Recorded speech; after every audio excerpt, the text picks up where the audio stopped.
Trending news Odisha रे आपण मानकु स्वागत। आज 25 जुलाई 2024 समस्त मुख्य खबर जानिया पई वीडियोटी को शेष पर्यंत देखंतु। चलंतु नजर पकाइबा आज एक नंबर बड़ खबर उपरे।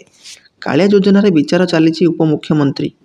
कालिया योजना नै उच्च स्तर रे आलोचना और विचार विमर्श चलीछि बोली विधानसभा उपमुख्यमंत्री तथा कृषि मंत्री कनक वर्धन सिंह देओ कहिसेंति।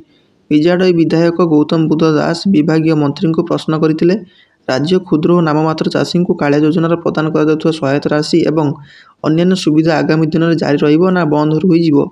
मंत्री सिंहदेव कहते राज्य में कालिया योजना संपर्क में उच्चस्तर आलोचना विचार चली यार निष्पत्ति होला पर समस्त तथ्य विधायक को जणाई दिया जिवो। परवर्ती मुख्य खबर एक खोलिबो भितरकनिका आकर्षण हेबो स्काई वॉक ब्रिज। प्रकृतिर गंताघर भितरकनिका जातीय उद्यान अगस्ट 1 पर्यटन खोलिबो। यह मध्य नुआ करी स्काई वॉक ब्रिज निर्माण करा जायछि जहाँकि पर्यटन मानक पई मुख्य आकर्षण पालिबो। मे 1 रु जुलाई 31 जाए बौला कुंभीर प्रजनन पई भितरकनिका पर्यटन लागि बंद रहिछि। अगस्ट 1 रु पर्यटक माने नवनिर्मित स्काई वॉक ब्रिज माध्यम प्रकृतिर वैभव रंग बेरंगर पाइबे। पक्षी काकली सहित जीवजंतु को देखा सुजोग मिलिबो। परवर्ती मुख्य खबर पूर्व रेकर्ड रे गुप्त सुड़ंग कोठरी नाई जस्टिस रथ।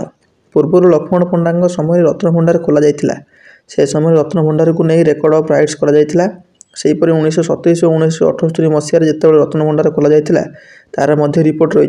3टी रिपोर्ट रत्नभंडार सुड़ंग भितर कोठरी कौन तथ्य श्रीमंदिर प्रशासन निकटर ना एने जनसाधारण विश्वास रखु। परवर्ती मुख्य खबर विजु पट्टनायक पार्क हेब राज्यर बृहत्तम पार्क। 30 एकड़ जगार निर्मित कटक सीडी स्थित विजु पट्टनायक पार्क ओडिशार बृहत्तम पार्क परिणत होगाकू जाउछि। दीर्घ 40 वर्ष पर यह नूतन रेफरेख पाइबाकू जाउछि। 4 एकड़ जगार गल्प खेल पड़िया निर्माण होइछि। एतिर समस्त सुविधा थाई भिन्न भिन्न प्रवेश पथ निर्मित चलीछि। एतिर 7टी योग केन्द्र कार्य शेष पर्यायर पहुंची। एथिसह 10टी जलफुआरा कोरापुट कॉफी सेंटर पिलांग खेल पड़िया मुक्ताकाश जिम सिटिंग बेंच विश्रामस्थली आदि स्थान होइछि। परवर्ती मुख्य खबर जहाजरू जहाज डीजेल स्थानांतर। पारादीप बंदर पोताश्रय मध्य बुधवार प्रथम कर जहाजरू जहाज तैल स्थानांतर करा जायछि। एपरि वैषयिक विपदपूर्ण और दायित्व संपन्न काम को सफलतार सह करा जायथिबारु बंदर प्रशासन पक्षरु स्वतंत्र उत्सव पालन करा जायछि। बंदरर उत्तर पूर्व बर्थ पाखरे तिबा तैल बर्थरे एपरि उच्च क्षमता संपन्न डीजेल तेल अपसारण करा जायथिला। एसपीएम बंदर पोताश्रय ठारू 20 किलोमीटर गभीर समुद्र रे अछि। परवर्ती मुख्य खबर आज राज्य बजेट 2024-25 आर्थिक वर्ष पर गुरुवार विधानसभा पूर्णांग बजेट उपस्थापित हेबो। गत फेब्रुआरी बीजेडी सरकार कामचला बजेट आनिथिले। तत्कालीन सरकार 2024 आर्थिक वर्ष पर से समय मोट 2,55,000 कोटी टंकार व्यय बराद करथिले। साधारण निर्वाचन थिबारु आर्थिक वर्षर प्रथम 4 मास पर 1,18,000 कोटी टंकार कामचला बजेट अणा जायथिला। राज्यर शासन परिवर्तन होईछि। प्रथम थर लागि भाजपा सरकार पूर्णांग बजेट आनिबो। परवर्ती मुख्य खबर चंद्र रे जल संधान पाइला चाइना। चाइनार वैज्ञानिक माने चंद्रपृष्ठर जल संधान पाइछंती। देशर चांगी ई5 महाकाश मिशन अधीन रे चंद्ररू माटी और पत्थर नमूना अणा जायथिला। नमूनार परीक्षण पर चंद्रपृष्ठर जल संधान मिलिथिबा Chinese academy of science CSS पक्षरु कुआ जायछि।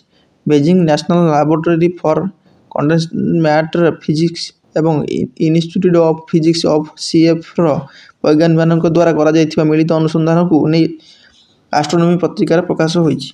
परवर्ती मुख्य खबर ट्रैफिक नियम उल्लंघनकारी स्पाइडरमैन गिरफ। दिल्ली द्वारका अंचल जड़े युवक स्पाइडरमैन अनुरूप पोशाक पिंधि ट्रैफिक नियम उल्लंघन करिथिबारु बुधवार गिरफ होइछंती। उक्त युवक जनक दिल्लीर नजफ बासिंदा आदित्य कोड़िए होइथिबा पुलिस सूचना देइछि। से एक कार बोनेट रे स्टंट प्रदर्शन करुथिले। यार एक वीडियो जड़े व्यक्ति सोशल मीडिया रे शेयर करथिले। उक्त वीडियो वायरल हेबा पर पुलिस गाड़ी नंबर प्लेट आधार रे उक्त स्पाइडरमैन पोशाक धारी युवक को गिरफ करिछि। परवर्ती मुख्य खबर 10 वर्ष आयुष बढ़ी। राज्यर लोकों आयुष गत 2 दशंधि मध्य प्राय 10 वर्ष वृद्धि पाइथिबारु ओडिशा अर्थनैतिक सर्वे रिपोर्ट 2023-24 जना पड़िछि। जड़े नवजातक हाराहारी केते वर्ष बंची पारिबो ताहा लाइफ एक्सपेक्टेंसी एट बर्थ जन्म समय जीवन अवधि आकलन सूचाई थाए। यह आकलन भारत सरकार महानिबंधक जनगणना आयुक्तों पक्षर सामिल रेजिस्ट्रेशन सिस्टम भाव प्रकाश करा जाय थाए। 2004 रे ओडिशा लोकों हाराहारी आयुष थिला 60.4 वर्ष तेबे 2016-20 हाराहारी आयुष वृद्धि पाई 70.3 वर्ष रही। ଏହିପରି ସମସ୍ତ ବଡ଼ ଖବର ଜାଣି ଆଗରେ ରହିବା ପାଇଁ ଚ୍ୟାନେଲଟିକୁ ସବସ୍କ୍ରାଇବ୍ କରିନିଅନ୍ତୁ।